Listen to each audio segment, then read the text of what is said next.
परमार्थदर्शी जानन् हि कुर्यात् असतो अवलम्बं स्वपात हेतोः शिशुः वन्मुमुक्षुः।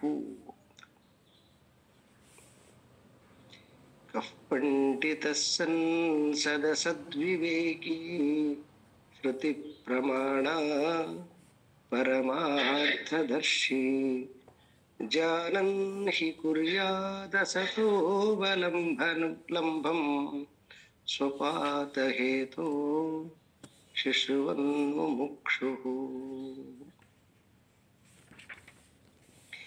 ಇದರಲ್ಲಿ ಒಂದು ರೀತಿಯಿಂದ ಈ ಶ್ಲೋಕವನ್ನ ನೆಗೆಟಿವ್ ಮತ್ತು ಪಾಸಿಟಿವ್ ಆಗಿ ನೋಡುವಂತಹ ಒಂದು ಪ್ರಕ್ರಿಯೆಯನ್ನ ಸಾಧ್ಯನಾ ಮತ್ತೆ ಸಾಧ್ಯ ಅಂತ ಹೀಗೆ ಎರಡು ರೀತಿಯಾಗಿ ತಗೊಂಡಿದ್ದಾರೆ. ಕಃ ಪಂಡಿತಃ, ಪಂಡಿತ ಅಂದ್ರೆ ಪಂಡ ಅಂತ ತಿಳಿದವನು ಅಂತ. ಮತ್ತೆ ವಿವೇಕಿ, ಏನು ಏನು ವಿವೇಕಿ? ಸತ್ ಅಸತ್ ವಿವೇಕಿ. ಯಾವುದು ಸತ್ತು ಮತ್ತೆ ಯಾವುದು ಅಸತ್ತು ಅಂತಕ್ಕಂತಹ ತಿಳಿದಿರತಕ್ಕಂಥವನನ್ನ ಕಃ ಪಂಡಿತ ಸಾಧ್ಯನಾ ಅಂತ ಹೀಗೆ ಅದು ಕ್ವಶನ್ ಮಾರ್ಕ್ ಅಲ್ಲಿ ಅದನ್ನ ಎತ್ತಿಕೊಂಡಿದ್ದೀನಿ. ವಿವೇಕಿಯಾಗಿರ್ತಕ್ಕಂಥವನು ಯಾವುದರಲ್ಲಿ ವಿವೇಕಿ ಇದ್ದಾನೆ? ಸತ್ ಅಂದ್ರೆ ಯಾವುದು, ಅಸತ್ ಅಂದ್ರೆ ಯಾವುದು ಅಂತಕ್ಕಂತಹ ತತ್ವವನ್ನು ತಿಳಿದಿರ್ತಕ್ಕಂಥವನು ಪಂಡಿತ. ಬರೀ ಅಷ್ಟೇ ಹೇಳ್ತಿಲ್ಲ, ಶ್ರುತಿ ಪ್ರಮಾಣ ಪರಮಾರ್ಥದರ್ಶಿ ಅಂತ. ಶ್ರುತಿಯ ಪ್ರಮಾಣದಿಂದ ಪರಮಾರ್ಥದರ್ಶಿ ಅಂದ್ರೆ ಪರಮ ಅರ್ಥ, ಶ್ರೇಷ್ಠವಾಗಿರ್ತಕ್ಕಂತಹ ಅರ್ಥ ಅಂತಂದ್ರೆ ಈ 4 ಪುರುಷಾರ್ಥಗಳನ್ನ ಹೇಳ್ತೀವಲ್ವಾ, ಅದರಲ್ಲಿ ಕೊನೆಯದು ಯಾವುದಂದ್ರೆ ಮೋಕ್ಷ ಅಂತ. ಆ ಮೋಕ್ಷವನ್ನ ಶಾಸ್ತ್ರ ಪ್ರಮಾಣದಿಂದ ಸ್ಪಷ್ಟವಾಗಿ ತಿಳಿದಿರ್ತಕ್ಕಂಥವನು ದರ್ಶಿ ಅಂದ್ರೆ ದರ್ಶನ ಮಾಡಿರ್ತಕ್ಕಂಥವನು ಅಂತ. ಶ್ರುತಿ ಪ್ರಮಾಣದಿಂದ ಶಾಸ್ತ್ರವನ್ನ ದರ್ಶನ ಮಾಡಿರ್ತಕ್ಕಂಥವನು ಅಂತಂದ್ರೆ ಮಹಾವಾಕ್ಯವನ್ನ ತಿಳಿದಿರ್ತಕ್ಕಂಥವನು, ಜಾನನ್ ತಿಳಿದಿರ್ತಕ್ಕಂಥವನು. ಹೀ ಕುರ್ಯಾತ್ ಅಸತಃ ಅವಲಂಬಂ, ಆ ರೀತಿಯಾಗಿ ಸತ್ಯ ಯಾವುದು ಅಸತ್ಯ ಯಾವುದು ಅಂತ ತಿಳಿದಿರ್ತಕ್ಕಂತಹ ಜಾನನ್ ಶ್ರುತಿ ಪ್ರಮಾಣದಿಂದ ಪರಮಾರ್ಥವನ್ನ ದರ್ಶಿಸತಕ್ಕಂತಹ ವಿವೇಕಿ, ಅವನ್ನ ಪಂಡಿತ.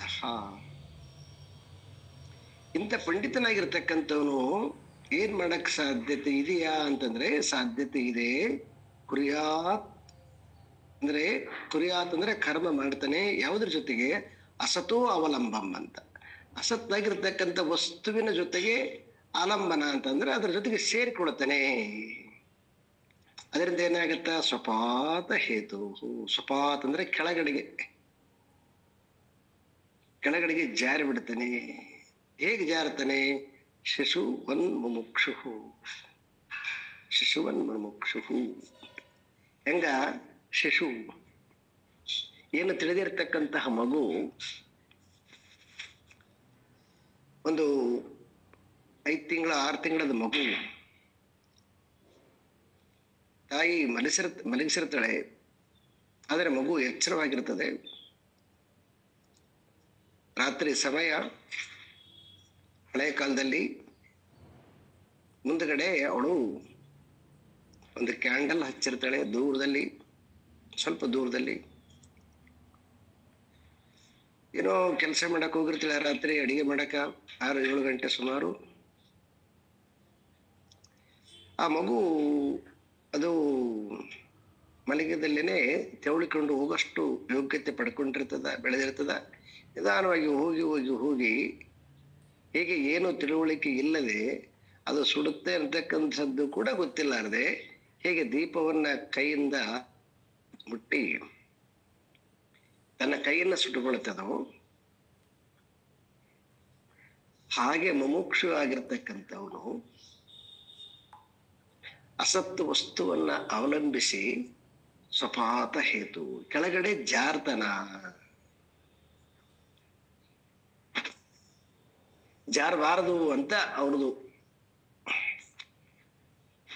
ಇಷ್ಟು ಚೆನ್ನಾಗಿ ಎಲ್ಲ ಸ್ಪಷ್ಟವಾಗಿ ತಿಳಿದಿರ್ತಕ್ಕಂಥವನು, ಪಂಡಿತ ಅಂತ ಅನಿಸ್ಕೊಂಡಿರ್ತಕ್ಕಂಥವನು, ಯಾವಾಗಲೂ ಕೂಡ ಸತ್ತು ವಸ್ತುವಿನ ಜೊತೆಗೆ ಅವನು ಸಂಬಂಧ ಇರಬೇಕು, ಅಸತ್ತು ವಸ್ತುವಿನ ಜೊತೆಗೆ ಅವನು ನಿರುದ್ಧ, ನಿನ್ನೆ ನೋಡಿದಿವಲ್ಲ, ನಿಷೇಧ ಇರಬೇಕು. ಹೇಗೆ ಅಂತಂದ್ರೆ ಹಂಸ ಕ್ಷೀರ ನ್ಯಾಯದಂತೆ ಪ್ರತಿ ಒಂದು ವಸ್ತುವನ್ನ ತಗೊಂಡ್ರೆ ವಸ್ತುವಿನಲ್ಲಿ ಏನನ್ನ ನೋಡ್ಬೇಕು, ಯಾವುದನ್ನ ಬಿಡಬೇಕು ಅಂತಕ್ಕಂಥದ್ದು ಸ್ಪಷ್ಟವಾಗಿರ್ಬೇಕು. ಇಲ್ಲಿ ಕೂಡ ಅಷ್ಟೇನೆ. ಈ ಶಾಸ್ತ್ರ ಚಿಂತನೆ ಮಾಡುವಾಗಲೂ ಕೂಡ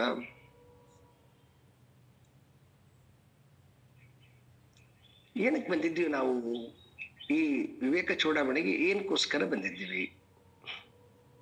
ಇಲ್ಲೊಬ್ರು ಪಾಠ ಮಾಡೋರಿದ್ದಾರೆ, ಆಮೇಲೆ ಒಂದು 10-15 ಜನ ಕೇಳೋರಿದ್ದಾರೆ. ಇದು ಸುಮಾರು ವರ್ಷದಿಂದ ಒಂದು ಗುಂಪಾಗಿ ಈ ಕಾರ್ಯ ನಡೀತಾ ಇದೆ. ಇದರಲ್ಲಿ ಸತ್ಯ ಯಾವುದು ಮತ್ತೆ ಅಸತ್ಯ ಯಾವುದು, ಇದು ಹೇಳುವವನಿಗೆ ಕೇಳುವವನಿಗೆ ಗೊತ್ತಿರಬೇಕು. ಇದರಲ್ಲಿ ಸತ್ಯ ಯಾವುದು, ಯಾವುದು ವಿವೇಕದಲ್ಲಿ ಅಂದ್ರೆ ಎಲ್ಲ ಆಭರಣಗಳಲ್ಲಿ ಹೇಗೆ ಶ್ರೇಷ್ಠವಾಗಿರ್ತಕ್ಕಂತಹ ಚೂಡಾಮಣಿ ತಲೆಯಲ್ಲಿ ಧರಿಸುವಂತಹ, ಯಾಕಂದ್ರೆ ಮನುಷ್ಯನಿಗೆ ತಲೆ ಶ್ರೇಷ್ಠವಾಗಿರ್ತಕ್ಕಂಥದ್ದು, ಹಾಗೆ ತಲೆಯಲ್ಲಿ ಧರಿಸಿರ್ತಕ್ಕಂತಹ ಚೂಡಾಮಣಿ ಎಲ್ಲ ಆಭರಣಗಳಲ್ಲಿ ಶ್ರೇಷ್ಠವಾಗಿರ್ತಕ್ಕಂಥದ್ದು. ಅದರ ಜಗನು ಶ್ರೇಷ್ಠ ಮತ್ತೆ ಆ ವಸ್ತು ಶ್ರೇಷ್ಠ.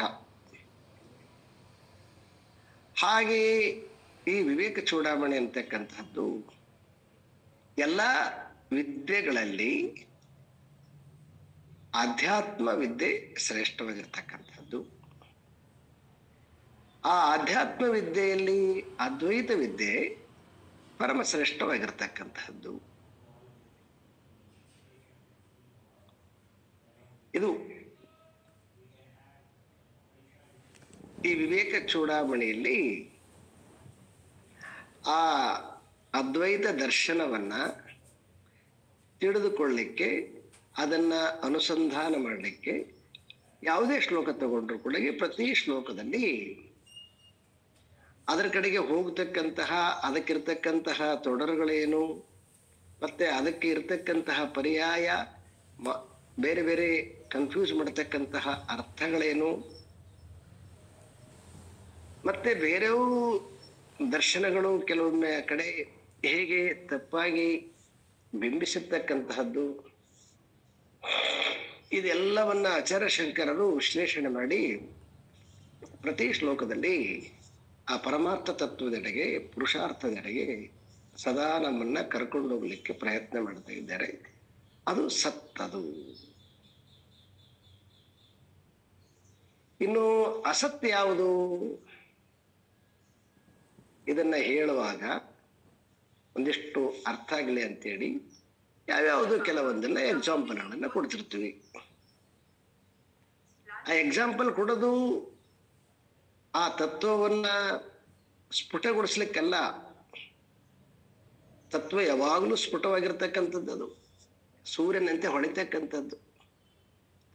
ಆದರೆ ನಮಗೆ ಆ ಕಡೆ ದೃಷ್ಟಿ ಇಲ್ಲದೆ ಇರೋದ್ರಿಂದ ನಮ್ಮ ಸಾಮಾನ್ಯವಾಗಿರ್ತಕ್ಕಂತಹ ದೃಷ್ಟಿಯಲ್ಲಿ ಇರತಕ್ಕಂಥವ್ರನ್ನ ಜಾಗೃತಿ ಮಾಡೋಕ್ಕೋಸ್ಕರ ಸಲುವಾಗಿ ಅವರು ಅನೇಕ ರೀತಿಯಾಗಿರ್ತಕ್ಕಂತಹ ಉದಾಹರಣೆಗಳನ್ನ ಕೊಟ್ಟು ಮತ್ತೆ ಉದಾಹರಣೆಗಳನ್ನ ಕೊಡುವಾಗ ನಮ್ಮಂತ ಟೀಚರು ಕೂಡ ನಮ್ಮದೊಂದಿಷ್ಟನ್ನ ಮತ್ತೆ ಇನ್ಯಾವುದೋ ನಾವು ಕೇಳಿರ್ತಕ್ಕಂತಹದ್ದನ್ನ ಇನ್ಯಾವುದೋ ಮಧ್ಯದಲ್ಲಿ ತಪಾಸೆ ಮಾಡಿಕೊಂತನೋ, ಇನ್ಯಾರಿಗನೋ ಬೈಕೊಂತನೋ, ಈ ತರದ್ದು ಇದೆಲ್ಲವನ್ನ ಸೇರಿಸ್ಕೊಂಡು ಪಾಠ ಮಾಡ್ತಿರ್ತೀವಿ. ಸೊ ಈ ಪಾಠ ಮಾಡುವಾಗ ಇದೆಲ್ಲನೂ ಕೂಡ ಗೌಣ, ಇದೆಲ್ಲ ಇಂಪಾರ್ಟೆಂಟ್ ಅಲ್ಲ. ಇದನ್ನ ಸ್ಟೂಡೆಂಟು ತಿಳಿದಿರ್ಬೇಕು. ಇದನ್ನ ಸ್ಪಷ್ಟವಾಗಿ ಉಳಿದೆಲ್ಲ ಕೊಡ್ತಕ್ಕಂಥದ್ದು ಏನಕ್ಕೋಸ್ಕರ ಅಂತಂದ್ರೆ ಆ ಕಡೆ ಕರ್ಕೊಂಡು ಹೋಗ್ಲಿಕ್ಕೋಸ್ಕರ ಸಲುವಾಗಿ ಪರ್ಯಾಯವಾಗಿರ್ತಕ್ಕಂತಹ different type of the teaching technology. ಅದು ಆಚಾರ್ಯ ಶಂಕರನ್ನು ಡೆವಲಪ್ ಮಾಡಿದ್ದಾರೆ ಅದನ್ನ. ಇದು ಅಸತ್ಯದು, ಇದ್ರ ಕಡೆಗೆ ನಮ್ದು ಗಮನ ಇರಬಾರದು. ಇದನ್ನ ತಿಳಿದುಕೊಂಡು ಅದರ ಮೂಲಕ ಯಾವುದನ್ನ ತೋರ್ಸಕ್ ಹೊರಟಿದ್ದಾರೋ ಅದ್ರ ಕಡೆಗೆ ಯಾವಾಗಲೂ ಮನಸ್ಸಿರ್ಬೇಕು. ಅದು ಸತ್ತದು.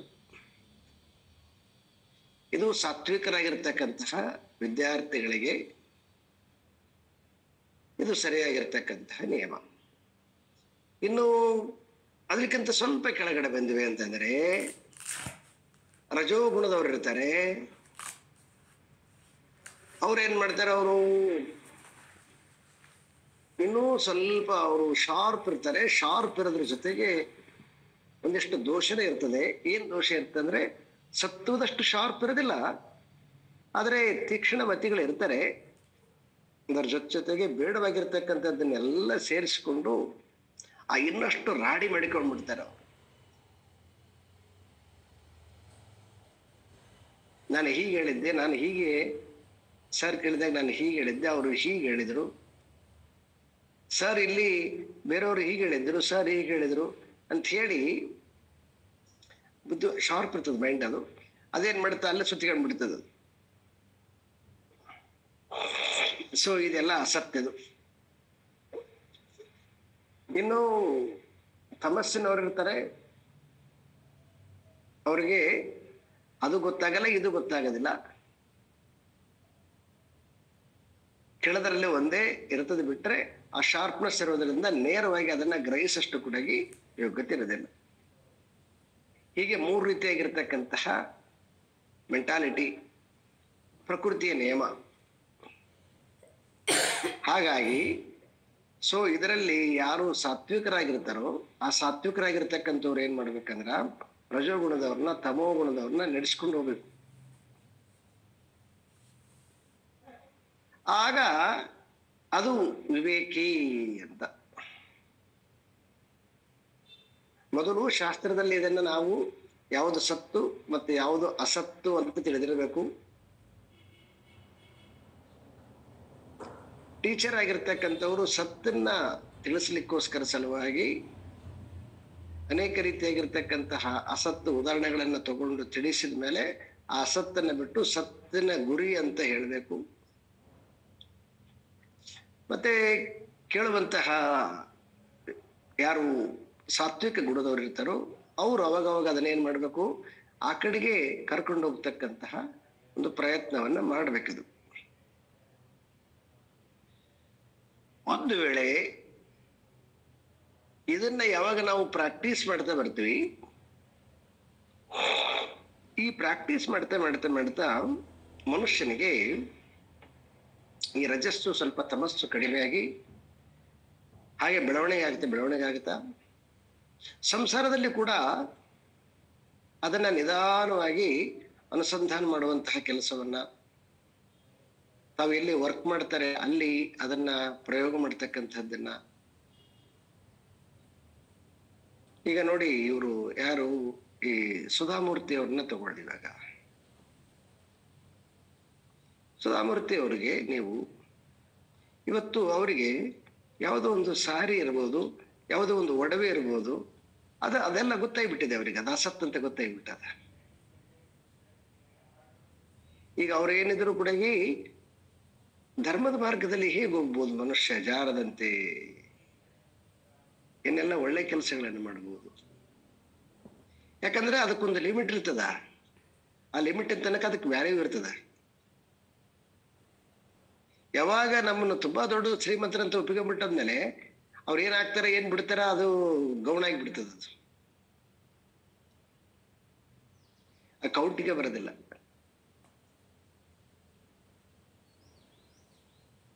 ಹೀಗೆ ಈ ಜಗತ್ತಿನ ವಸ್ತುಗಳು ಯಾವುದನ್ನು ನಾವು ಇವಾಗ ಸತ್ ಅಂತ ಕರಿತೀವೋ ಆ ಸತ್ತಾಗಿರ್ತಕ್ಕಂಥವು ಬೆಳೆತೆ ಬೆಳೆತೆ ಬೆಳೆತಾ ಅವೆಲ್ಲವೂ ಕೂಡ ಅಸತ್ತಾಗಿ ಬಿಡ್ತವೆ.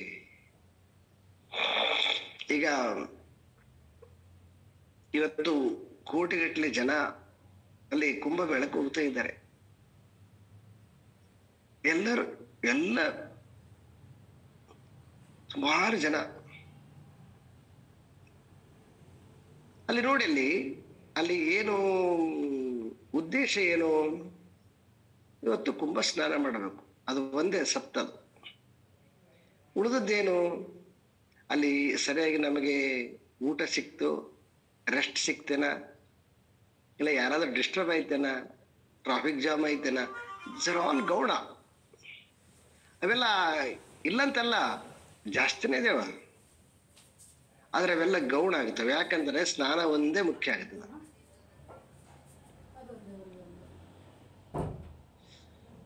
ಹೀಗೆ ಯಾವಾಗ ಮನುಷ್ಯ ಹಂತ ಹಂತವಾಗಿ ವ್ಯವಸ್ಥಿತವಾಗಿ ಮುಮುಕ್ಷ ಆಗಿರ್ತಕ್ಕಂಥವನು ಜಾರದನೆ ಏರ್ತಾ ಬಂದಾಗ, ಆದ್ರೆ ಪೂರ್ವ ಸಂಸ್ಕಾರದ ಪರಿಣಾಮದಿಂದ ಒಮ್ಮೆ ಸಡನ್ ಆಗಿ ಜಾರ್ತಕ್ಕಂತಹ ಪ್ರಸಂಗ ಇದೆ ಅಂತ ಶಂಕರನಿಗೆ ಬಹಳಷ್ಟು ಚೆನ್ನಾಗಿ ಮನವರಿಕೆ ಆಗಿದೆ ಅಂತ ಕಾಣುತ್ತೆ.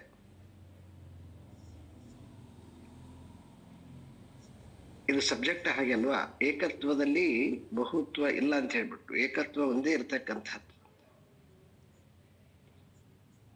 ಆ ಪರಮಾರ್ಥ ಒಂದನ್ನೇ ಗಟ್ಟಿಯಾಗಿ ಹಿಡ್ಕೊಳ್ಬೇಕು.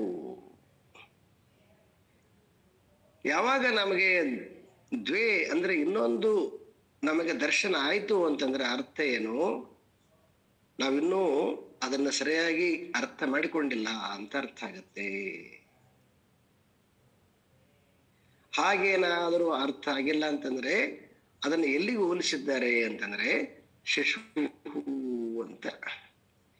ಏನು ತಿಳಿದಿರ್ತಕ್ಕಂಥ ಮಗು ಹೋಗಿ ದೀಪವನ್ನ ಮುಟ್ಟುತ್ತದೋ ಆ ರೀತಿಯಾಗಿ ಅವನು ಎಷ್ಟೇ ಕೋವಿದನಾಗಿದ್ದರೂ ಕೂಡ, ಪಂಡಿತನಾಗಿದ್ದರೂ ಕೂಡ ಅಸತ್ವ ವಸ್ತುವನ್ನ ಅವಲಂಬಿಸಿಬಿಟ್ಟನಂತಂದ್ರೆ ಜಾರಿ ಬಿಡ್ತಾನೆ, ಸುಪಾತ ಅಲ್ಲಿಂದ ಜಾರಿ ಬಿಡ್ತಾನೆ. ಹೇಗೆ ಜಾರುತ್ತಾನೆ? ಮಗುವಿನಂತೆ ಜಾರಿ ಬಿಡ್ತಾನೆ, ಮಗುವಿನಂತೆ ಕೈ ಸುಟ್ಕೊಂಡು ಬಿಡ್ತಾನೆ. ಇದು ಬಹಳಷ್ಟು ಮುಖ್ಯ. ಆ ಕಾರಣದಿಂದ ಶಾಸ್ತ್ರ ಕೇಳುವಾಗ ಈ ಸ್ವಭಾವವನ್ನ ಚೆನ್ನಾಗಿ ಬೆಳೆಸ್ಕೊಂಡ್ಬಿಡಿ. ಅದರದೆಲ್ಲ ಬಿಟ್ಟು ಈ ಬರೀ ತತ್ವದ ಕಡೆಗೇನೆ ಯಾವಾಗ ನಮ್ಮ ಮನಸ್ಸು ವಿಚಾರ ಮಾಡಷ್ಟು ಅಂದ್ರೆ ಅದನ್ನೇ ನೋಡೋಷ್ಟು ಯೋಗ್ಯತೆ ಬಂತಂದ್ರೆ, ಇವತ್ತೇನು ನೀವು ಆ ಒಂದು ಸರಿಯಾಗಿರ್ತಕ್ಕಂತಹ ಒಂದು ದೃಷ್ಟಿಕೋನವನ್ನ ಇಲ್ಲಿ ಪ್ರಾಮಾಣಿಕವಾಗಿ ನೀವು ಅದನ್ನ ಪ್ರಯೋಗ ಮಾಡ್ತೀರಿ, ಅದು ನಾಳೆ ಬೇರೆ ಬೇರೆ ಕಡೆ ಕೂಡ ನಿಮಗೆ ಅದು 100% ಫಲ ಕೊಡುತ್ತದೆ.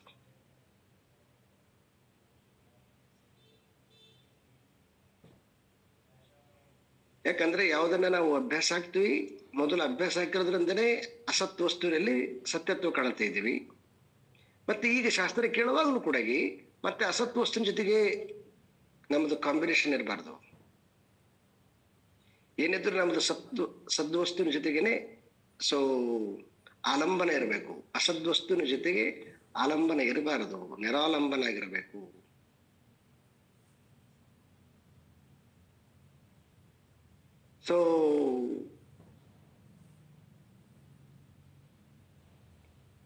ಸಂಸಾರದ ಜೀವನದಲ್ಲಿ ಅದನ್ನ ಪ್ರಯೋಗ ಮಾಡೋದು ಕಷ್ಟದ ಕೆಲಸ.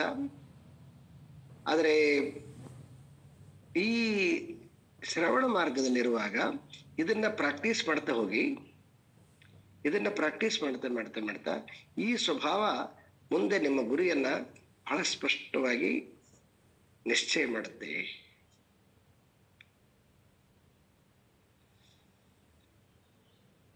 ಎಂತಹ ಜ್ಞಾನಿಯಾಗಿದ್ರೂ ಕೂಡ ಈ ಪ್ರಮಾದ ಅಂತಕ್ಕಂಥದ್ದು ಪತಂಜಲಿ 9 ರೀತಿಯಾಗಿರ್ತಕ್ಕಂತಹ ಪ್ರಮಾದಗಳನ್ನ ಬರೀತಾರೆ ಅವರು, ಅಂತರಾಯಗಳಂತ ಕರೀತಾರೆ. ಯಾವ್ಯಾವ ಕಾರಣದಿಂದ ಅಡ್ಡಿ ಆಗಿಬಿಡ್ತದೆ ಮನುಷ್ಯನಿಗೆ. ಆ ಕಾರಣದಿಂದ ತುಂಬಾ ಈ ವಿಚಾರದಲ್ಲಿ ಎಚ್ಚರವಾಗಿದ್ದು ಏನನ್ನ ತಗೊಳ್ಬೇಕು ಅಷ್ಟನ್ನ ತಗೊಂಡು ಉಳಿದದ್ದೆಲ್ಲದನ್ನ ಬಿಟ್ಟು ಬಿಡಬೇಕು.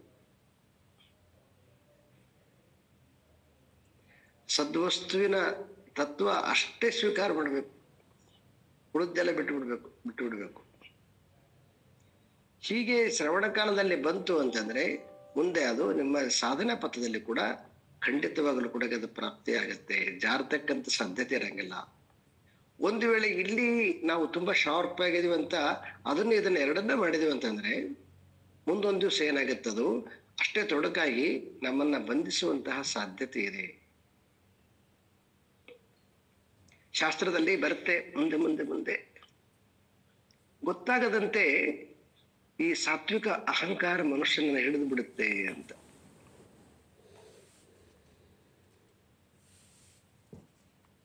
ಅವಾಗ ಅದನ್ನ ರಿಮೂವ್ ಮಾಡ್ಬೇಕು. ಯಾರು ಬರಬೇಕು? ಸಾಧ್ಯನೇ ಇಲ್ದಂಗೆ ಆಗತ್ತೆ. ಯಾಕಂದ್ರೆ ತುಂಬಾ ದೊಡ್ಡವನಾಗಿರ್ತಾನೆ, ಅದರ ಸುಖ ಮಾತ್ರ ಇರಂಗಲ್ಲ.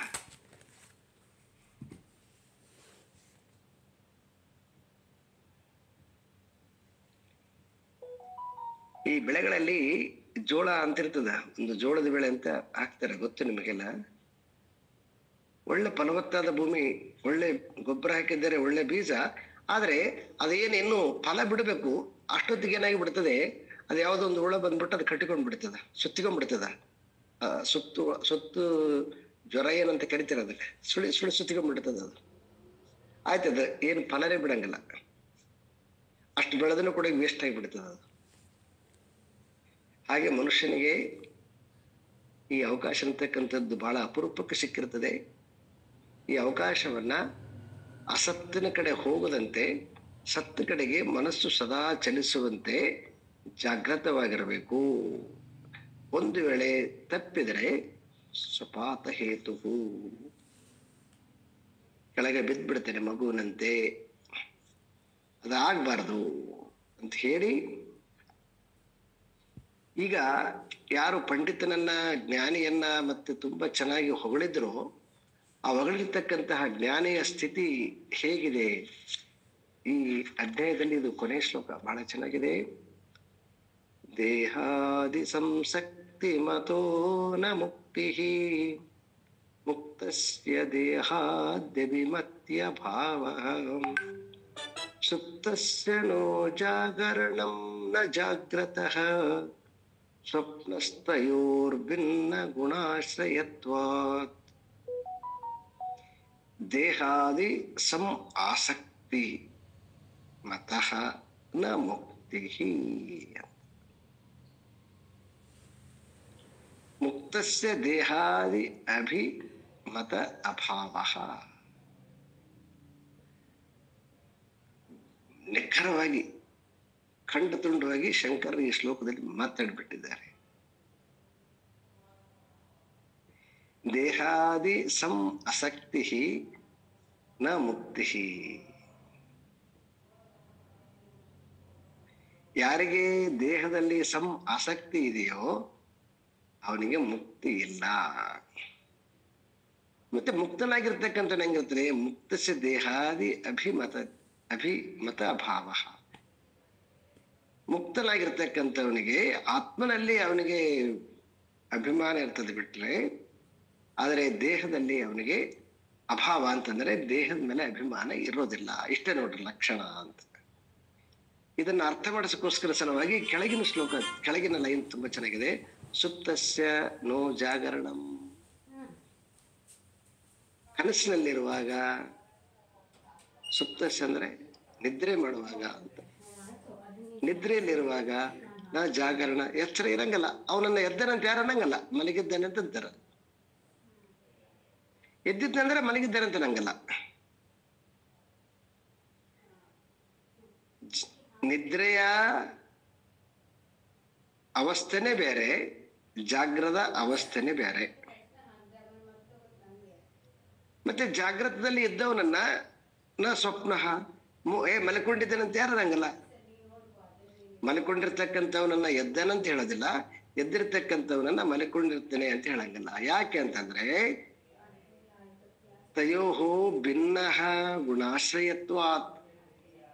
ಈ ಎರಡರ ಗುಣ ಬೇರೆ ಬೇರೆ ಅದ. ಜಾಗೃತದ ಗುಣ ಬೇರೆ ಅದ, ಸ್ವಪ್ನದ ಗುಣ ಬೇರೆ ಅದ.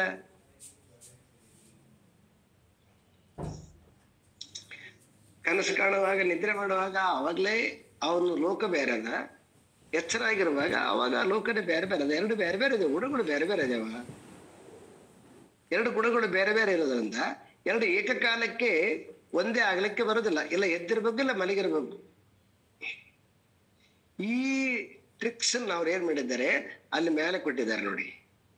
ದೇಹದ ಜೊತೆಗೆ ಆಸಕ್ತಿ ಇತ್ತು, ಅವನು ಮುಕ್ತನಲ್ಲ. ಯಾರು ದೇಹದ ಜೊತೆಗೆ ಆಸಕ್ತಿ ಕಳ್ಕೊಂಡಿದ್ದಾನೆ ಅವನಿಗೆ ಮುಕ್ತ ಅಂತ ಹೇಳದೇ ಬೇಕಾಗಿಲ್ಲ, ಅವನು ಮುಕ್ತನೇ. ದೇಹ ಅಂತಂದ್ರೆ ಬರೀ ದೇಹ ಅಲ್ಲ, ದೇಹಾದಿ ಅಂತ ತಗೊಂಡಿದ್ದಾರೆ. ದೇಹಾದಿ ಅಂದ್ರ ದೇಹ ಮತ್ತು ಮನಸ್ಸಿನ ಜೊತೆಗೆ ಅಂತ. ದೇಹಾದಿ ಅಂತ ತಗೊಂಡಿದ್ರೆ ಕರೆಕ್ಟ್. ನಾನು ಬರೀ ದೇಹನ ನೋಟಿಸ್ ಮಾಡ್ತಾ ಇದ್ದೀನಿ. ದೇಹಾದಿ ಅಂದ್ರೆ ದೇಹ ಮತ್ತು ಅಂತಃಕರಣ, ಸ್ಥೂಲ ಶರೀರ, ಸೂಕ್ಷ್ಮ ಶರೀರ. ಈ ಎರಡೂ ಶರೀರಗಳ ಜೊತೆಗೆ ಯಾವನಿಗೆ ಆಸಕ್ತಿ ಇದೆಯೋ ಸಂಸಕ್ತಿ ಮತ ಅಂದ್ರೆ ನಾನು ಹೇಳ್ತೀನಿ ನಾ ಮುಕ್ತ ಅಂತ.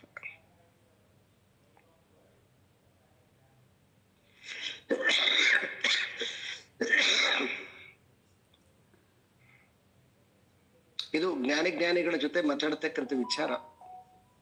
ನಮ್ಗೆ ಯಾರಿಗೆ ಅಪ್ಲೈ ಆಗಲ್ಲ, ಆದ್ರೆ ಸುಮ್ಮನೆ ತಿಳ್ಕೊಳ್ಳೋಣ ಅಂತ. ದೇಹ ಮನಸ್ಸಿನ ಜೊತೆಗೆ ಸಂಬಂಧವನ್ನ ಕಳ್ಕೊಂಡಿರ್ತಕ್ಕಂಥವ್ರು ಮುಕ್ತ. ಮತ್ತೆ ದೇಹ ಮನಸ್ಸಿನ ಜೊತೆಗೆ ಸಂಬಂಧ ಇದೆ ಅಂತಂದ್ರೆ ಅವನು ಹೇಗೆ ಮುಕ್ತ?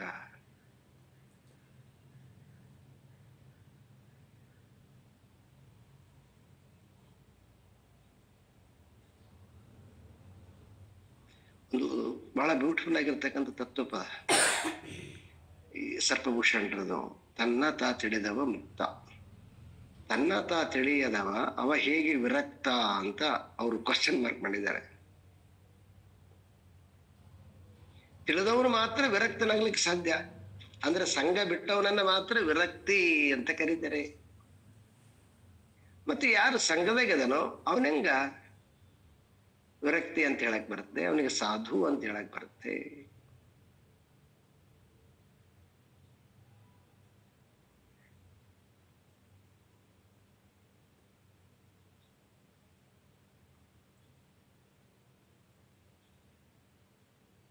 ರಮಣ ಮಹರ್ಷಿಗಳು ವರ್ಷಾನುಗಟ್ಲೆ ದೇಹ ಮತ್ತು ಮನಸ್ಸಿನ ಆಚೆ ಇದ್ದವರು. ಮೊದಲು ಅವರು ತಿರುವಣ್ಣಾಮಲೆಗೆ ಬಂದಾಗ, ಮೊದಲು ಕೆಳಗಡೆಗೆ ಆ ದೇವಸ್ಥಾನದಲ್ಲಿದ್ದಾಗ ಕೆಲವು ಘಟನೆಗಳೆಲ್ಲ ಕೊಟ್ಟಿದ್ದಾರೆ. ದೇಹ ಭಾವ ಅಲ್ಲ, ಬರೀ ಮನಸ್ಸಿನ ಭಾವದಿಂದನೂ ಕೂಡ ಅವ್ರು ಕಳಚಿಕೊಂಡು ಬಿಟ್ಟಿದ್ರು ಅಂತ. ಅದು ಉಪನಿಷತ್ತುಗಳನ್ನ ಓದೋದ್ರಿಂದ, ಚಿಂತನೆ ಮಾಡೋದ್ರಿಂದ ಅದು ಬಂದಿರತಕ್ಕಂಥದ್ದಲ್ಲ. ಅಂದ್ರೆ ಇದನ್ನ ಮಾಡಬಾರ್ದಂತ ಅರ್ಥಲ್ಲ. ಇದು ಅನೇಕ ಜನ್ಮಗಳಲ್ಲಿ ಮಾಡಿರ್ತಕ್ಕಂಥ ತಯಾರಾಗಿರ್ತಕ್ಕಂತಹ ಜೀವ ಅದು. ಈಗ ನಾವು ಈಗ ಶ್ರವಣ ಮಾಡಕ್ಕೆ ಚಲೋ, ಹೀಗೆ ಅನೇಕ ವರ್ಷಗಳ ಕಾಲ, ಅನೇಕ ಜನ್ಮಗಳ ಕಾಲ ಶ್ರವಣ ಮಾಡಿ ಆ ಶ್ರವಣದ ಫಲದಿಂದ ಕೇವಲ 16-17 ವರ್ಷಕ್ಕೆ ಅವರು ಮುಕ್ತಾತರಾಗ್ಬಿಟ್ರು. ಅವರು ಅಲ್ಲಿಂದ ಬಯಲು 50 ವರ್ಷಗಳ ಕಾಲ ಬಯಲು ಬರೆ. ದೀರ್ಘಕಾಲದಲ್ಲಿ ಬಯಲಲ್ಲಿ ನಿಂತುಕೊಂಡಿರ್ತಕ್ಕಂಥವರು ರಮಣ ಮಹರ್ಷಿಗಳು.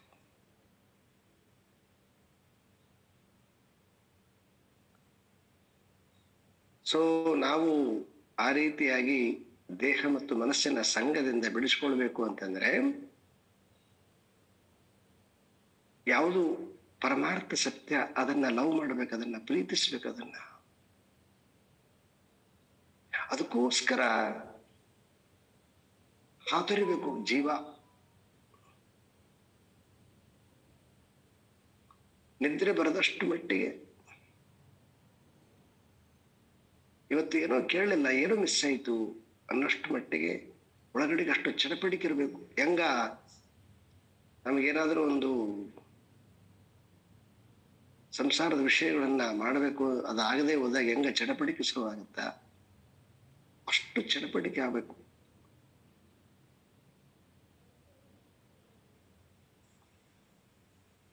ಆ ಚಡಪಡಿಕೆ ಇತ್ತಂತಂದಾಗ ಅವಾಗ ನಮ್ಮ ಸಾಧನೆ ತೀವ್ರವಾಗುತ್ತೆ.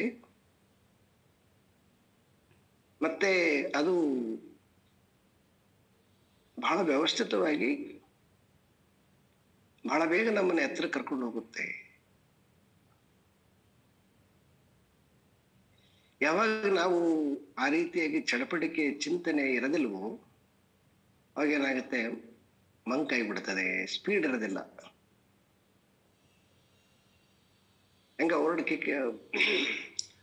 ಕಪ್ ಗೆಲ್ಲುವಾಗ ಸೊ ಸೆಲೆಕ್ಟ್ ಆಗಿರ್ತಕ್ಕಂತಹ ಕ್ರಿಕೆಟ್ ಬ್ಯಾಟ್ಸ್ಮನ್ ಹೆಂಗಿರ್ತಾರೋ ಹಾಗೆ ಅಷ್ಟು ಸ್ಪೀಡ್ ಆಗಿರ್ಬೇಕು.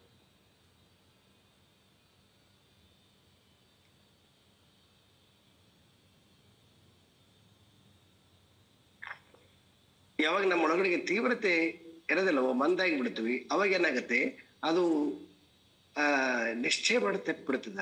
ಸತ್ಯ ಯಾವುದು ಅಸತ್ಯ ಯಾವುದು ಹೊರಟೋಗ್ಬಿಡ್ತದೆ. ಸತ್ಯ ನಿಶ್ಚಯ ಮಾಡಕ್ಕದಂಗಾಗಿ ಮಂದೋ ಯೋಗಕ್ಷೇಮ ಅಂತ ಘಟದಲ್ಲಿ ಮಂತ್ರ. ಶ್ರೇಯಶ್ಚ ಪ್ರೇಯಶ್ಚ ಮನುಷ್ಯ ಮೇತತ ತೌ ಸಂಪರಿತ್ಯ ವಿವಿನಕ್ತಿ ತೀರಹ ಅಂತ. ಈ ಸತ್ತು ಮತ್ತು ಅಸತ್ಯ ಎರಡು ಒಟ್ಟೊಟ್ಟಿಗೆ ಬರ್ತವೆ. ಆದ್ರೆ ಯಾರಿಗೆ ಪ್ರೇಯಸ್ಸನ್ನ ಬಯಸ್ತಕ್ಕಂಥ ಮನಸ್ಸಿರ್ತದೋ, ಅಂದ್ರೆ ಇಂದ್ರಿಯಗಳಲ್ಲೇ ಸುಖವಾಗಿರ್ಬೇಕು ಅಂತಕ್ಕಂಥ ಇರ್ತಾನೋ, ಅವ ಏನ್ ಮಾಡ್ತಾನೆ ಅಂತಂದ್ರೆ, ಸೊ ಪ್ರೇಯಸ್ಸನ್ನ ಅವಲಂಬಿಸಿಬಿಟ್ಟು ಮಂದಾಧಿಕಾರಿ ಆಗಿಬಿಡ್ತಾನೆ. ಕಶ್ಚಿತ್ ಧೀರ ಶ್ರೇಯ, ಅವನು ಮಾತ್ರ ಶ್ರೇಯವನ್ನ ಬಯಸ್ತಾನೆ.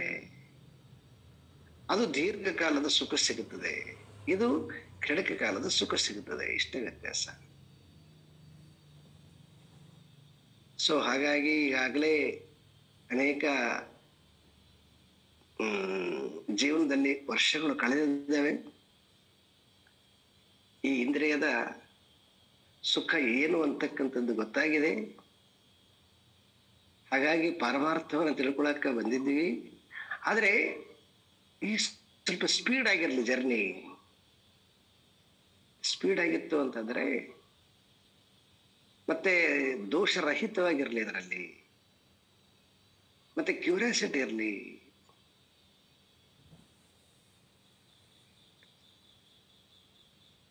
ಈಗ ನಾನು ನಿನ್ನೆ ಒಂದು ಕೊಟೇಶನ್ ಹಾಕಿದ್ದೆ, ನೋಡಿದ್ದೀರಿ? ಇಲ್ಲ ನೋಡಿಲ್ಲ?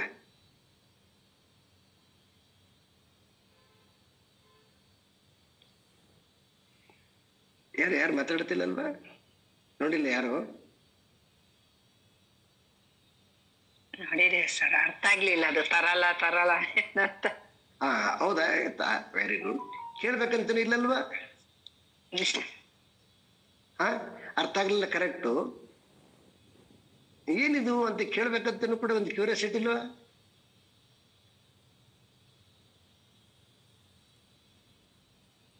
ಎಷ್ಟು ಅದ್ಭುತವಾಗಿದೆ ಅಂತಂದ್ರೆ, ತರಲ ಅಂತಂದ್ರೆ ಕಾವಿ, ತರಲ ನಯನೇ ಅಂತಂದ್ರೆ ಚಂಚಲ ಸ್ವಭಾವದ ಗುಣ ಉಳ್ಳಂಥದ್ದು. ಈ ಕಾಮೆ ಅಂತಂದಗಳಿಗೆ ಮತ್ತೆ ಯಾವುದರ ಕಾಮ, ಅದು ಆತ್ಮನಾಗಿರ್ಲಿ ಅಥವಾ ಪರನಾಗಿರ್ಲಿ ಅಪರನಾಗಿರ್ಲಿ, ಆ ರೀತಿಯಾಗಿ ಕಾಮೆಯಾಗಿರ್ತಕ್ಕಂಥವನು ಚಂಚಲವಾಗಿರ್ತಕ್ಕಂತಹ ಗುಣವನ್ನ ಹೊಂದಿದ್ದಂತಂದ್ರೆ ಅವನು ಸುಖ ಪಡಕ್ ಸಾಧ್ಯನ ಇಲ್ಲ. ಅದಕ್ಕೆ ಅಲ್ಲಿ ಮುಂದ್ಗಡೆ ಏನ್ ಮಾಡಿದಾರೆ, ಅಲ್ಲಿ ರಂಧ್ರದ ಘಟದಲ್ಲಿ ನೀರ ಜಲವನ್ನು ಹರಿಸಿದಂತೆ ಅಂತ. ಅಂದ್ರೆ ಓಲಿರ್ತಕ್ಕಂತಹ ಮಡಿಕೆಯಲ್ಲಿ ನೀರಕ್ಕೆ ಸಾಧ್ಯನಾ? ಸಾಧ್ಯ ಇಲ್ಲ. ಅದಕ್ಕೆ ಒಗೆತನವಿಲ್ಲದ ಗೆಳೆತನ ಅಂದ್ರೆ ಸಿಹಿ ಇಲ್ಲದೆ ಗೆಳೆತನ ತಗೊಂಡು ಹೇಗೆ ಸುಖ ಇಲ್ಲವೋ ಹಾಗೆ ಚಂಚಲವಾದ ಮನಸ್ಸು ಇದ್ದಾಗ ನಿಶ್ಚಲವಾಗಿರ್ತಕ್ಕಂಥ ಶಾಂತಿ ಸಿಗ್ಲಿಕ್ಕೆ ಸಾಧ್ಯ ಇಲ್ಲ ಅಂತ. ಸರಳವಾಗಿ ಬರಿಬೋದಾಗಿತ್ತು ಕನ್ನಡದಲ್ಲಿ, ಸರಳವಾಗಿ ಬರೆದ್ರೆ ಅವು ಇಷ್ಟೇನಾ ಅಂತ ಆಗತ್ತೆ. ಯಾವಾಗ ನಮ್ಮ ಮನಸ್ಸು ಬುದ್ಧಿ ದಣಿತದ, ಆ ಬುದ್ಧಿ ಕೆಲಸ ಕೊಡ್ಬೇಕಂತನೇ ಹಾಕಿರೋದು ನಾನು. ಕೆಲವೊಬ್ರು ಬೇರೆಯವರೆಲ್ಲ ಕೇಳಿದ್ದಾರೆ. ನಾನು ನಿರೀಕ್ಷೆ ಮಾಡ್ತಾ ಇದ್ದೀನಿ ನಮ್ಮ ಸ್ಟೂಡೆಂಟ್ಸ್ ಯಾರಾದ್ರೂ ಕೇಳ್ತಾರೆ, ಹೋಗ್ಲಿ ಅರ್ಥ ಆಗಿದೆಯಾ.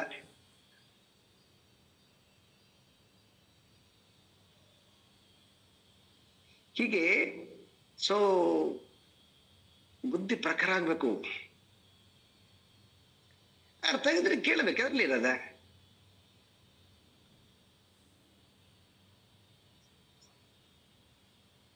ನಿಮ್ಗೆ ಅರ್ಥ ಆಗಿರ ನೀವು ಅರ್ಥ ಆಗಿದ್ರೆ ಕೇಳ್ಬಾರ್ದಂತ ಏನಾದ್ರ ನಾನು ಪೊಲೀಸ್ ತರ ಕೋಲಿಡ್ಕೊಂಡಿದ್ದೀನ? ಸರ್ ಅದು ಪ್ರಶ್ನೆ ಅರ್ಥ ಆಗ್ಲಿಲ್ಲ ಅಂತ ನಿಮ್ಗೆ ಕೇಳಿದ್ರೆ ದುಸ್ಸಾಹಸ ಮಾಡಿದಾಗ ಆಗ್ತದೇನಂತ ನಾನು ಕೇಳಿಲ್ಲ ಸರ್ ನಿಮ್ಗೆ. ಆತರ ನಾನು ದುಸ್ಸಾಹಸ ಆಗತ್ತೆ. ಅದಂಗ ದುಸ್ಸಾಹಸ ಆಗತ್ರಿ? ಅಲ್ಲಲ್ಲ, ನಿಮ್ಗೆ ಗುರುಗಳ ಇದು ಅರ್ಥವೇ ಆಗ್ಲಿಲ್ವಾ ಆತ? ನಂಗೆ ನಿಜವಾಗಿ ಅದು ನಾನು ಓದಿದೆ, ನಂಗೆ ಅರ್ಥ ಆಗ್ಲಿಲ್ಲ. ಆ ರಂಧ್ರದೊಳಗೆ ಸ್ವಲ್ಪ ಅರ್ಥ ಆಯ್ತು, ಬೇರೆ ಅದು ತರಲ್ಲ ಅದೆಲ್ಲ ನಂಗೆ ಅರ್ಥ ಆಗ್ಲಿಲ್ಲ ಅದು. ನೀವು ಅದಕ್ಕೆ ಏನ್ ಮಾಡಿ, ಮಾತಾಡ್ದಿದ್ದು ಪರ್ಸನಲ್ ಆಗಿ ವಾಟ್ಸಪ್ ಅಲ್ಲಿ ಮೆಸೇಜ್ ಮಾಡಿ. ಅಂದ್ರೆ ನಾನು ಏನನ್ನ ಯಾವ್ದನ್ನ ಫೋಕಸ್ ಮಾಡ್ತಿರ್ತೀನಿ ಅದನ್ನ ಕಡೆಗೆ, ಯಾವ್ದನ್ನ ಇನ್ಯಾವ್ದು ತಗೊಂಡ್ ಬಂದ್ ಕೇಳ್ಬೇಡ್ರಿ. ಇಲ್ಲ ಸರಿ ಸರ್, ಸರಿ. ಜಗತ್ತಲ್ಲಿ ಬೇಕಾದಷ್ಟಿದೆ. ಆದ್ರೆ ನಾನೇನ್ ಮಾಡ್ತೀನಿ ಅಂದ್ರೆ ಇದಕ್ಕೆ ರಿಲೇಟೆಡ್ ಆಗಿರ್ತಕ್ಕಂಥದ್ದನ್ನೇ ಸಾಧ್ಯ ಆದಷ್ಟು ನೋಡಿ ಹಾಕ್ಲಿಕ್ಕೆ ಪ್ರಯತ್ನ ಮಾಡ್ತಿರ್ತೀನಿ ಒಮ್ಮೆ.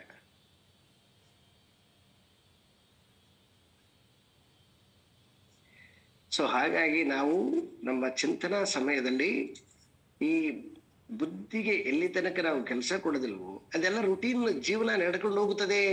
ಅದೆಲ್ಲಿಗೆ ಹೋಗೋದಿಲ್ಲ ಅದು. ಆಯ್ತು, ಈಗ ಎಷ್ಟು ಮಾಡಿದ್ದೀರಿ, ಇನ್ನು ಅದು ನಡ್ಕೊಂಡು ಹೋಗ್ತದೆ. ಅದೇನು ದೊಡ್ಡ ಸಂಗತಿ ಅಲ್ಲ ಅದು. ಅದ್ರ ಕಡೆಗೆ ಒಂದು ಸ್ವಲ್ಪ ಆಸಕ್ತಿ ಕಡಿಮೆ ಮಾಡಿ ಇದ್ರ ಕಡೆಗೆ ಒಂದು ಸ್ವಲ್ಪ ಆಸಕ್ತಿ ಸ್ವಲ್ಪ ಹೆಚ್ಚು ಬೆಳೀತಾ ಹೋಗ್ಲಿ, ಹೆಚ್ಚು ಪ್ರಬುದ್ಧತೆ ಬರಲಿ. ಪ್ರಬುದ್ಧತೆ ಬಂದಾಗ ಅವಾಗ ಸತ್ಯ ಯಾವುದು ಅಸತ್ಯ ಯಾವುದು ಅಂತ ಗೊತ್ತಾಗುತ್ತೆ. ಅಲ್ಲಿ ತನಕ ಗೊತ್ತಾಗೋದಿಲ್ಲ ಅದು. ಯಾಕಂದ್ರೆ ಇಡೀ ನಮ್ದು ಸತ್ವ ಇರೋದು ಬುದ್ಧಿಯಲ್ಲದ. ಯಾಕಂದ್ರೆ ಬುದ್ಧಿಯಿಂದನೇ ಎಲ್ಲವನ್ನ ನಿಶ್ಚಯ ಮಾಡಿದ್ವಿ, ಸಂಸಾರವನ್ನ. ಬರೀ ಸ್ಟ್ರಾಂಗ್ ಆಗಿದೆವ. ಈಗ ಅದೇ ಬುದ್ಧಿಗೆ ಜ್ಞಾನ ಅಂತಕ್ಕಂಥದ್ದನ್ನ, ತೀಕ್ಷ್ಣವಾಗಿರ್ತಕ್ಕಂಥ ವಿಚಾರವನ್ನ ಕೊಟ್ಟು ಕೊಟ್ಟು ಕೊಟ್ಟು ಕೊಟ್ಟು ಕೊಟ್ಟು ಇದನ್ನ ಬಲ ಮಾಡ್ಬೇಕು ನಾವು. ಇದನ್ನ ಬಲ ಮಾಡಿದೀವಿ ಅಂದ್ರೆ ಅವಾಗ ನಿರ್ಬಲವಾಗಿರ್ತಕ್ಕಂಥ ಸಂಸಾರ ತಾನೇ ವಿಷಯಾದಿಗಳದು ಕೆಟ್ಟ ಬುದ್ಧಿ ಎಲ್ಲ ಬಿದ್ದು ಬಿಡ್ತದೆ. ಅದು ಇರೋದಿಲ್ಲ, ಅದಕ್ಕೆ ಜಾಗನೇ ಇರೋದಿಲ್ಲ.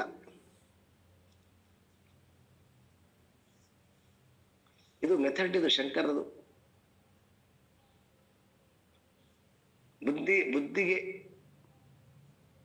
ಬುದ್ಧಿ ಕೆಲಸ ಕೊಡ್ಬೇಕು ಆಳವಾಗಿ.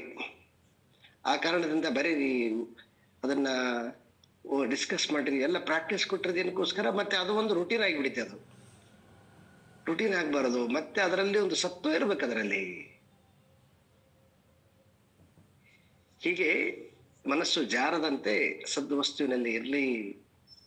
ಯಾರು ಸದ್ವಸ್ತುವಿನಲ್ಲಿ ಇಟ್ಕೊಳ್ತಾನೋ ಅವನನ್ನ ಪಂಡಿತ, ಯಾರು ಜಾರತನೋ ಅವನು ಶಿಶುವಿನಂತೆ.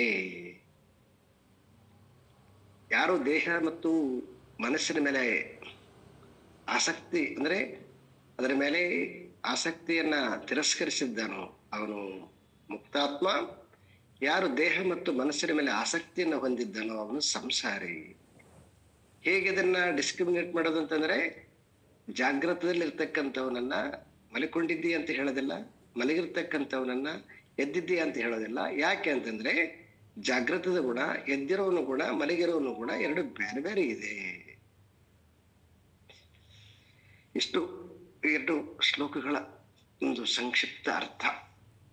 ಓಂ ಪೂರ್ಣಮದಃ ಪೂರ್ಣಮಿದಂ ಪೂರ್ಣಾತ್ ಪೂರ್ಣಮುದಚ್ಯತೆ ಪೂರ್ಣಸ್ಯ ಪೂರ್ಣಮಾದಾಯ ಪೂರ್ಣಮೇವಾವಶಿಷ್ಯತೆ. ಓಂ ಶಾಂತಿ ಶಾಂತಿ ಶಾಂತಿ. ಹರಿ ಓಂ. ಶ್ರೀ ಗುರುಭ್ಯೋ ನಮಃ. ಹರಿ ಓಂ.